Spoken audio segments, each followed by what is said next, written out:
CPC के orders अब याद करना हुआ आसान। ऑर्डर 1, पार्टीज टू सूट्स, कुल रूल्स 13। क्या कहता है ऑर्डर 1? यह आदेश हमें बताता है कि एक सिविल वाद में कौन कौन से पक्ष बन सकते हैं। मिस जॉइंडर या नॉन जॉइंडर की स्थिति और उचित पार्टी जोड़ने या हटाने की शक्ति इसमें दी गई है। यह सही पक्षकारों को न्यायालय में लाने के लिए प्रक्रिया को नियंत्रित करता है। ऑर्डर 2, फ्रेम ऑफ सूट, वाद का स्वरूप और संपूर्ण दावा। टोटल रूल्स हैं 7। ऑर्डर 2 हमें बताता है वाद में कौन से दावे एक साथ शामिल किए जा सकते हैं। इसका नियम क्या है? स्प्लिटिंग ऑफ क्लेम्स को रोककर एक ही मामले में पूरा राहत दायर करने पर जोर देता है। यह मल्टीप्लिसिटी ऑफ लिटिगेशन को रोकने हेतु बनाया गया है।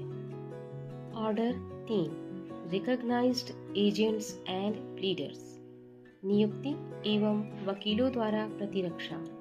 ऑर्डर 3 में टोटल रूल्स हैं 6। ऑर्डर 3 से हमें पता चलता है कि वाद में पक्षकार अपने एजेंट या वकील के माध्यम से कैसे पेश हो सकते हैं।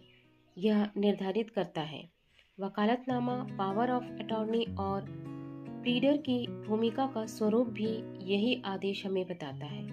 यह न्यायालयी प्रतिनिधित्व का आधार है। ऑर्डर 4, इंस्टीट्यूशन ऑफ सूट्स अर्थात वाद का संस्थापन।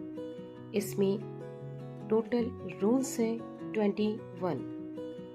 एक महत्वपूर्ण ऑर्डर जो हमें यह बताता है कि सिविल वाद कैसे प्रारंभ होता है, इसकी प्रक्रिया निर्धारित करता है। यह बताता है कि वाद दाखिल होते ही सूट इंस्टीट्यूट माना जाता है। प्रॉपर फाइलिंग और स्क्रूटनी की प्रक्रिया भी इसी ऑर्डर में वर्णित है।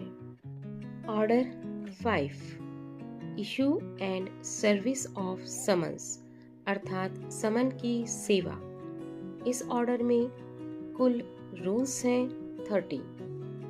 समन जारी करना और प्रतिवादी को उसकी वैध सर्विस की पूरी प्रक्रिया बताता है। पर्सनल सर्विस, एफिकेशन, सब्स्टिट्यूटेड सर्विस आदि नियम इसी में है।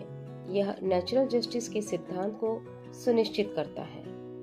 तो यह रहा ऑर्डर 1 से 5 तक की संक्षिप्त जानकारी।